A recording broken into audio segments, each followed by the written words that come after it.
Well, it's the night before Christmas, and all through the land, the people of Ireland still didn't understand whether Christmas was cancelled or going ahead. Tired of lockdown, they waited with dread to hear the latest news and government decisions. Restrictions at Christmas were sure to cause divisions.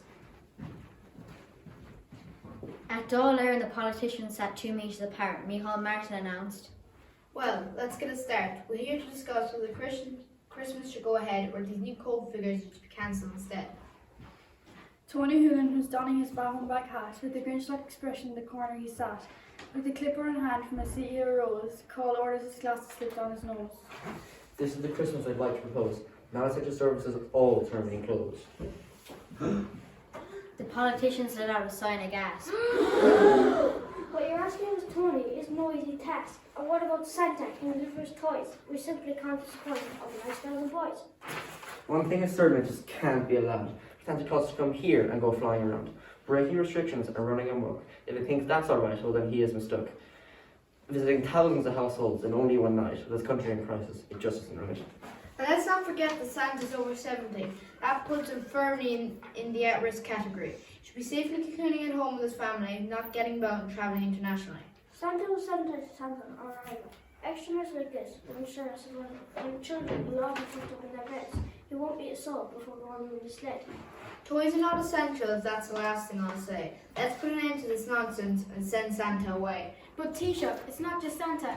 Consider the elves. How do you expect them to fend for themselves? Without Santa's deliveries, they'll be out of work.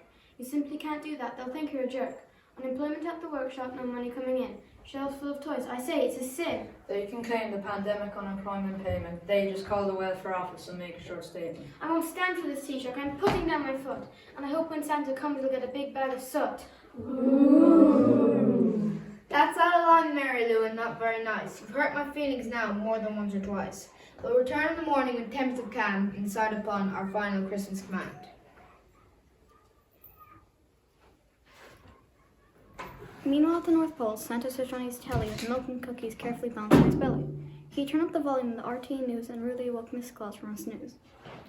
Oh, Mrs. Claus, isn't this the worst thing you've ever seen? I'm just so sick of this COVID-19. These travel restrictions make me want to scream. I want to get out there in my flying machine with my old buddy Rudolph at the head of the pack, deliver these toys and get that diet back on track. I wish we could forget it all, laugh and be jolly, deck the halls like we used to with boughs full of holly. I know that, my dear, but hush. Let's find out if you can get to Ireland. Then we'll plan your route. The main thing now is the children get the tours. It's been such a hard year for these poor girls and boys. Micheál Martin said they'll soon be announcing. If he stops me at the border, I'll give it a chancing. Stop it, my dear, and listen to this, please. I'll tell him not afraid of a little disease. Achoo! What was that, dear? Was that a sneeze? Nothing to worry about, just a little wheeze.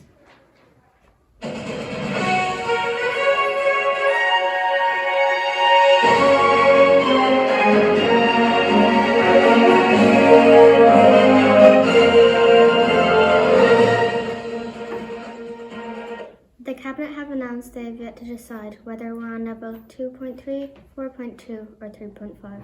We won't know yet if Santa can arrive. Let's all cross our fingers and keep hope alive. Santa banged his fist on top of the telly. It shook with impact like a woeful jelly.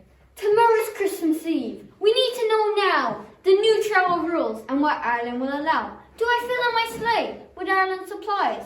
Send my sign out to Dublin and take to the sky? We'll just have to wait. She said with a sigh. We'll find out tomorrow. We'll know by and by. Now go off to bed and get some good rest. Tomorrow's Christmas Eve. You'll need to be at your best.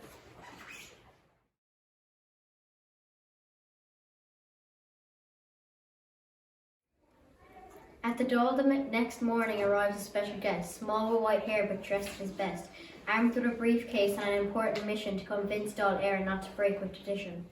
Allow Santa to Ireland to deliver his presents. Keep Christmas as usual, joy and reverence. Save this year's Christmas once and for all for the good, the great, the tall and the small.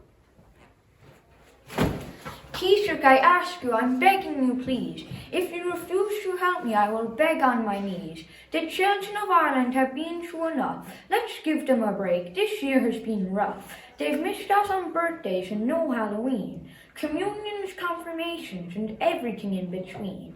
Matches, dance classes, and holidays too. We just can't cancel Christmas because of this flu. Taoiseach, I agree. You know that it is right. Let Santa come. It's for only one night. I appeal to you, Taoiseach. I don't want to fight. Listen to your heart and do what is right. Make the children of Ireland merry and bright. Give your permission, let Santa take flight. But listen to them, Taoiseach, the figures they show. Stop it now, Tony, I'm afraid to know. We'll make it fair and put it to a vote. Who's in favour of the man in the red coat? Would you like to see Santa arrive in a sleigh? Shall we allow it? What do you say? All in favour of Santa, shout out, hear, hear! Hear, hear! There we have it now, Tony. The result is quite clear. In the Dáil erupted a mighty big cheer. Christmas has been saved! It will happen this year! While Santa slumbered, Mrs. Claus hatched a plan. In Dublin she happened to know a very nice man. They'd been on a few dates before she met Santa, had a good laugh and a fair bit of banter. She picked up the telephone and called Phoenix Park. She hoped that she'd catch him this late after dark. Mrs. Claus, is that you are here? It is indeed. How are you, my dear? Can't complain now, I'm doing quite well. How may I assist you on this joyous Noel? I'm afraid I'm calling with a bit of a glitch. There's something I'm hoping you'd help me to fix. The man on the telephone became very solemn. He frowned as Mrs. Claus told him the problem. He listened intently and nodded a lot. Leave it with me. I'll think of a plot. When news reached the North Pole, Santa was ecstatic, but his breathing became somewhat erratic.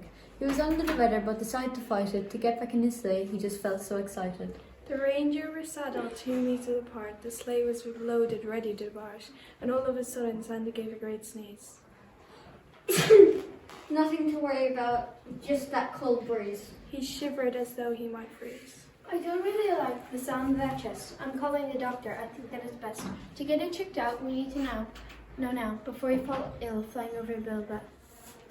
The doctor arrived with all her tools and equipment. She looked at Santa's throat and asked him his symptoms. Santa flinched as the doctor took a swab from his nose. There now, easy it goes. The doctor, she sighed and shook her head in dismay. That's a positive result, I'm sorry to say. Santa, you've got it. You've got COVID-19. I'm afraid that you're going to have to quarantine, and I don't want to see you for at least another week. Hearing this news, Santa started to weep.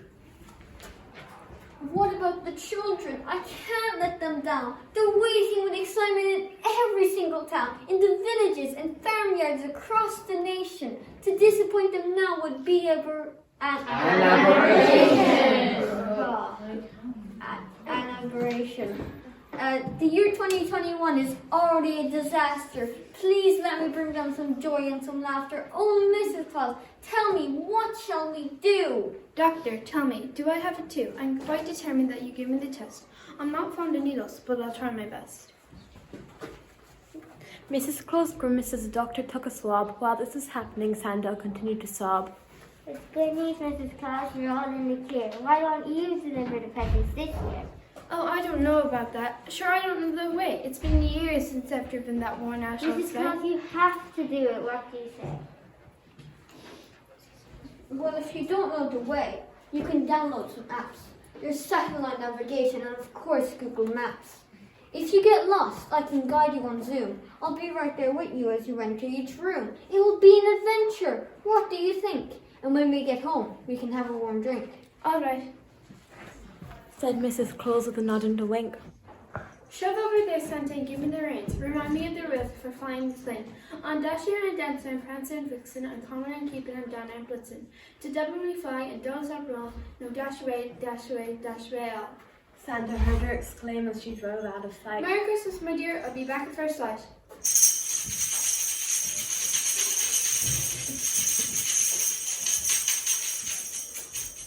Mrs. Claus did the job and it was all hunky-dory, without much ado and not an ounce of glory. The newspapers reported something just a bit weird, that when Santa was spotted he'd shaved off his beard. Jolly and plump seemed to be wearing a dress. This nuisance fashion was sure to impress. I urge children awoke to presents and laughter, a Christmas to remember forever and after. To Mrs. Claus they'd be grateful forever and ever for being so resourceful and really quite clever. With the help of the President, she made Christmas prevail, which makes her the heroine of this festive tale. 3 cheers for Mrs. Claus, hip hip hooray. Merry Christmas to all, and to all a good day.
Four.